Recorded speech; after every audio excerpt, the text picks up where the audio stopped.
In case you're wondering, I don't typically make videos like this, but one day I had an idea for a video, tried to share it with my sister, and she just would not get it. I tried telling her, hey, wouldn't it be funny if I made a video ranking the Disney princesses? And she responded with, so you'd be ranking them by looks? I mean, that'd be part of it, but there would be other things I'd rank them by, like the movies they're in. So you're ranking the princess movies? This went on for about half an hour before I finally said, screw it, I'm just going to make the thing. This is new territory for me, since I typically talk about Xenoblade Chronicles and Soulsborne games. So subscribe at your own risk, or maybe mine. When I started to do the necessary research, I fell down a wild rabbit hole that I was not prepared for. The Disney princess genre has layers I never expected. Like, did you know there are former Disney princesses? And some of these girls get coronations when entering the princess lineup? I didn't. So let's get the disclaimers out of the way right now. Because of the loose and esoteric criteria for what makes a Disney princess, there are going to be some entries on here that might not fit. And I'm sorry to the princess fanatics out there who don't like who I spotlight here. I also added some extra princess characters outside the stereotypical genre, since I wanted to have some fun. That's why I'm making this video. For fun. I will also be counting the live-action princesses separate from the animated ones because they are marketed by Disney as their own thing. Now that we have the legal paperwork out of the way, let's rank these princesses. Have you ever watched a deer jump into a wood chipper and scream as it's getting torn apart? Neither have I, but I imagine it would be more appealing than these live-action remakes. And at the bottom of the live-action remake pile, we have Mulan. I don't even think I need to say anything, since the internet has already memed this movie into oblivion, so I'm going to save myself and you some precious time and move on. I honestly wasn't sure I was going to include Asha on this list, but some lunatics out there think there's a chance she will become a Disney princess, so I'm including her to let people know where I would rank her, and that is at the bottom. Not only was her movie awful, marking the biggest flop in recent Disney history, but this movie was supposed to celebrate the 100th anniversary of the Disney company. This movie didn't just fail on a financial level, it pissed on the memory of 100 years of productions that defined generations. And that is just deplorable. Oh no, another live-action remake has entered the list. For a movie called Cinderella, you would think that the main character's name would be Cinderella, but it isn't. Her name is Ella. The Cinder part of the name comes from a scene where she has ash on her face. It's ridiculous. That's the only way I can describe this movie and this live-action princess. I expected nothing, and I am still disappointed. Yeah, this movie sucks shark piss, the princess sucks like a whirlpool, and I don't feel like dwelling on it any longer, so I'm gonna move on. I am 1 second away from ranking this live-action entry even lower than it already is. Live-action Jasmine is just that bad. The animated classic Aladdin is one of my favorite movies of all time, but the thing this live-action remake butchered the worst was Jasmine. When Aladdin waltzes up to the palace, it's not Jafar, but Jasmine who interrogates Aladdin and fixates on where Ababwa is. Live-action Jasmine is so power-hungry that I'm amazed she isn't the antagonist of the movie. At least then we could have said this movie was going in a fresh direction, instead of what we got. You know, I could make any number of jokes and quips about Beauty and the Beast. I could joke about bestiality, furries, or Stockholm Syndrome, but if I'm being completely honest, the live-action remake is a bigger joke than anything I can come up with. This movie is awful. Wooden acting, gutted characters, and a narrative with an excess of extraneous plot lines. Did these writers really think they were fixing Belle? Because they only made her worse. And now we come to our first official Disney princess, and the one that I find to be the worst. You see, when Pocahontas was still being drafted, another Disney animated movie was nominated for Best Picture. That movie was Beauty and the Beast. It didn't win, but the Disney executives wanted to make another animated feature that would win next time. And so, Pocahontas was made. That's right, Pocahontas is 100% pure Oscar bait, and I hate it. Her movie is boring, with equally boring characters, a derivative Dances with Wolves plot, and her outfit makes her look like I don't think I can say that without getting this video age restricted, but you get the idea. Even now, the more I fixate on this princess, the less good things I have to say, and the further down the list she goes. Just be grateful I cut out the extra college essay about why there should have been a Wendigo in this movie. Introducing the latest addition to the official Disney princesses is Raya from Raya and the Last Dragon. Although you wouldn't think she was a princess from looking at her, Raya tries so desperately to let everyone know, "I'm not a typical princess, I'm a warrior princess." No, you're just boring. It doesn't help that her movie's plot feels like a glorified fetch quest in a video game. And I've got a feeling that was the intention, since Disney has been trying to get into the video game market after fumbling so hard in the past. Sorry, Raya, your ideal medium was squandered by the corporation you were developed under. That being said, you still wouldn't compare to the likes of Princess Peach, Lunar Princess Ronnie, Zelda, or Melia Antiqua. Go get eaten by a Droon. Yeah, this is a weird one to rank. Normally, I would just ignore Alice from Alice in Wonderland, but there are discussions about her being a Disney princess. A big part of this is because she occasionally pops up in merchandise alongside the other official Disney princesses. So, I guess I should include her on the list. But since she isn't officially a princess, and I can't even tell if she has any affiliation with royalty, I don't mind ranking her lower on the list. I hope you guys can forgive me, and a very merry unbirthday to you. Unless it is your birthday, in which case, happy birthday.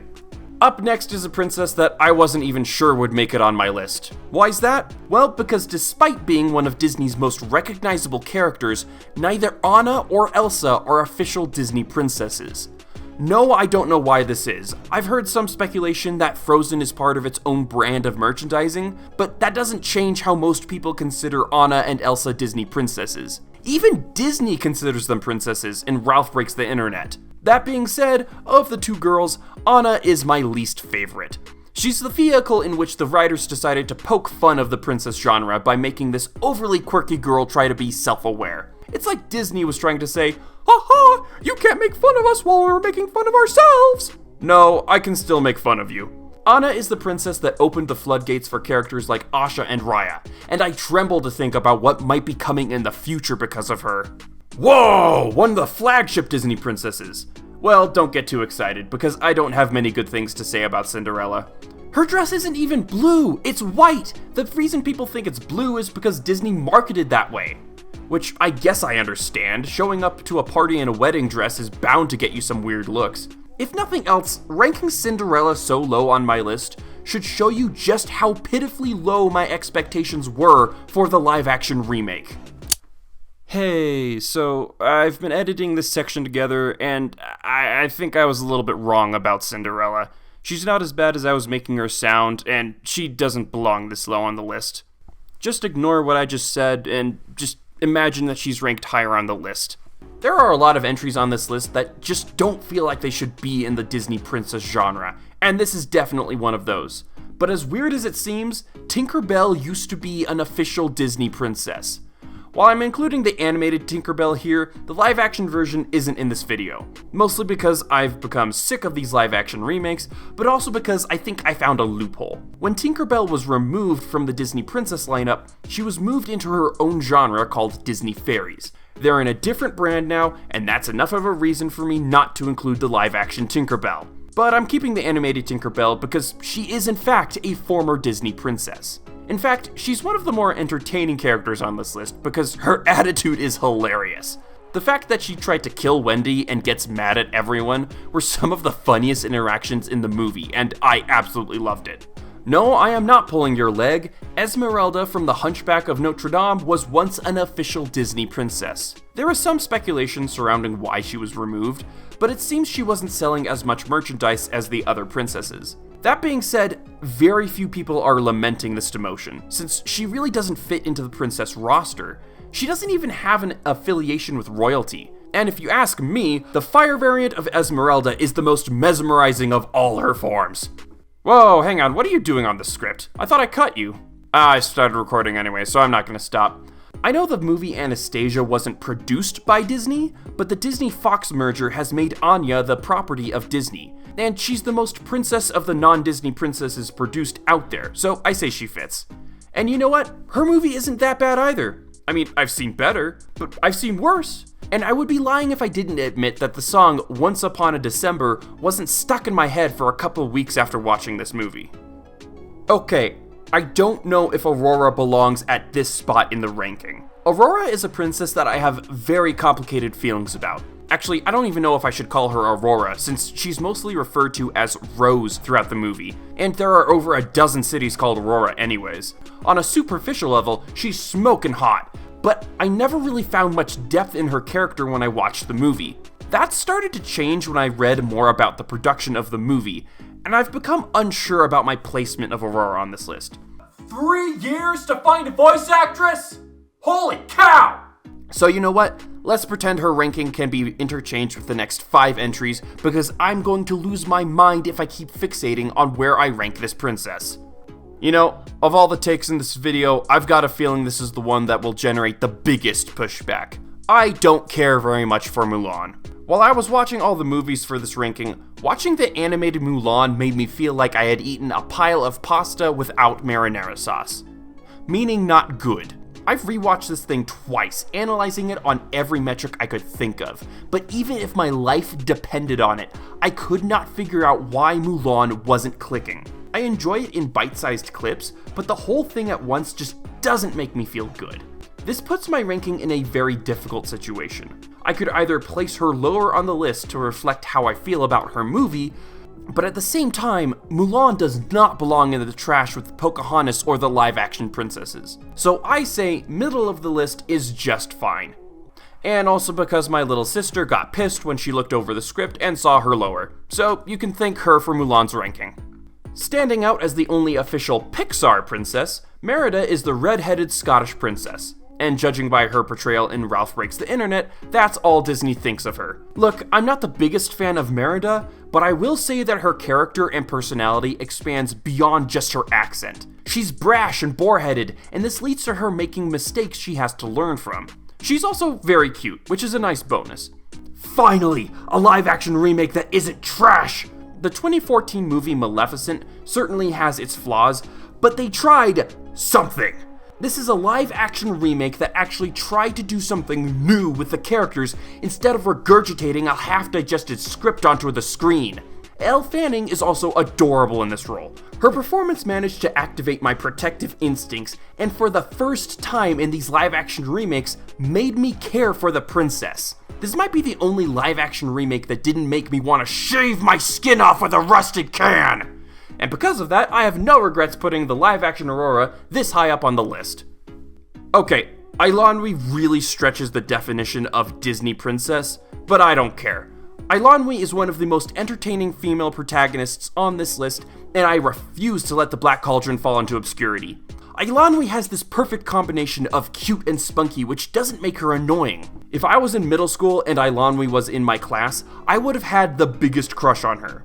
But, well, I'm not in middle school anymore, and writing that sentence makes me want to call the cops on myself. But before I move on, Disney. A live-action remake of The Black Cauldron is the only live-action remake I would waste my money on. Do it. Here you go, Star Wars fans. Here is Princess Leia Organa. I think most of us can agree that Leia is one of the best princesses to be made in the last century. And since Disney now owns her in one of their classic acquisitions, it gives me an excuse to include Leia on this list. But if she's so good, why isn't she at the top of the list? Well, it's because of the rise of Skywalker. When Carrie Fisher passed away, Lucasfilm decided to squeeze a little more screen time out of her, no matter how disturbing it might get. It's like watching a meaty ventriloquist puppet being moved around. This is some dark technological necromancy. What were you people thinking? Hey, first, I'm not a princess. Not according to Disney's marketing team. Moana doesn't need a live-action remake. It's barely even been a decade since the original film came out. But Disney has been having a hard time lately, and I totally get why they would milk the live-action remake cash from this princess, because she's a really good character. Moana also has a really fun hero's journey that takes her to some fascinating locations. I haven't seen the sequel, and I don't care, because this movie is great. No surprise considering it was directed by the legendary John Musker and Ron Clements. What the? What's Neytiri doing on here? Hang on, give me a second to figure this out. Has royal lineage or equivalent? Check. Has a special connection to animals and nature? Check. Is a female character owned by the Disney Corporation? Check. And is part of a lucrative franchise? Check, check, and more check. Oh, okay. So, by almost all ways of putting it, Neytiri is the closest thing to a Disney princess we see on Pandora. And if you thought talking to animals was lame, this girl's connection to animals allows her to ride a domesticated dragon and a freaking Thanator! Yeah, I know including Neytiri on this list is a stretch, but shh, let me have some fun with this video. Of all the entries on this list, Tiana was the one that surprised me the most. I remember watching this movie 15-ish years ago? How long ago was it? Never mind that. What matters is I was a snot-nosed brat who walked away from this movie unfazed. Because of those young memories, I was expecting to put her in the middle of the list. But when I went back to watch the movie, I was dead wrong. Tiana is a great character, one that I was rooting for the entire runtime of the movie. She also gets bonus points for being the last Disney princess that was brought to life with hand-drawn animation, something I dearly miss from Disney movies. No, don't even fight me on this. I have no shame placing Mira Nova at the top of this list, and I'm gonna tell you why. Mira Nova originates from the awesome series known as Buzz Lightyear of Star Command, a series that has been criminally neglected by Disney. Sadly, I only have access to the DVD movie, but when I was watching it, Mira was without a doubt my favorite character. She's absolutely gorgeous, she kicks butt, and has quips and one-liners better than anything in the last 5 years of Disney productions. Despite the quality of Mira Nova and the series she's in, Disney has decided they need to promote the absolute travesty that is the Lightyear movie. Disney, what on earth are you doing? Stop protecting that horrific production and get the rest of Buzz Lightyear of Star Command onto Disney Plus because I want to see more of Mira Nova. So, I've been swapping the placement of these last couple girls, and I can't decide where to rank them. So, let's just treat these next 6 girls as interchangeable entries. Now for the princess that everyone thinks is a Disney princess, but isn't, we have Elsa. I find Elsa exponentially more appealing and attractive than her younger sister. Her frost powers are a nice twist on the classic princess, her social anxiety makes her sympathetic and relatable, and despite being an ice queen, she is hot. Keep it together, man. Yeah, Elsa's awesome. If this video was ranked on legacy and cultural impact, Snow White would be at the very top of the list. I mean it. Snow White was momentous when it came out, being the first feature-length animated movie, and established the princess formula, which we are still following to this day, even when trying to subvert it. After watching the movie, I can say it still holds up to this day. Snow White is a big deal, and there was no way she would be lower than top 10 on my list. Up next is Jasmine from the animated classic Aladdin. Jasmine is fantastic. She's fun, generous, beautiful, and I have the biggest crush on her. Oh yeah, if you haven't figured it out by now, a good chunk of how I rate these princesses is based on how much of a crush I've developed on them. But even without that bias, Jasmine is great. She's one of the most memorable characters in one of my favorite movies, and considering how she can share the screen with Robin Williams as the genie and not get overshadowed, shows how good she really is. Let's face it, you all saw this coming. Ariel is hands down one of the best princesses to ever be produced by the Disney company. Ariel is adorable, a compelling character with wants and needs, Sebastian is the best animal sidekick, and she gets bonus points for her movie kicking off the Disney Renaissance. I honestly have a hard time thinking of anything bad to say about her, and that should show how good she is.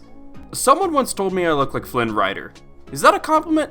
I think it's a compliment. Introducing the first 3D animated Disney princess, Rapunzel. I bring up the 3D fact because this girl is one big hair simulation. Those animators had to have been working overtime to get those golden locks looking right, and it looks great. In fact, Rapunzel is a great character all around. She also was the first quirky princess, but unlike the obnoxious clowns that followed her, that innocent quirkiness actually makes her adorable. At the top of the list, we have Belle from Beauty and the Beast. Everything good I've said about any other princess on this list can be said about Belle, except the animal sidekick thing. Belle's a gorgeous girl, has a functional brain in her skull, which is accentuated by the fact she's a bookworm, she's lovingly gentle, and she's in one of the best Disney movies ever made. Belle has it all, and I totally understand why her movie was nominated for Best Picture. And, yeah, that's what I think about all the Disney princesses. So, little sis, did I get the idea across now?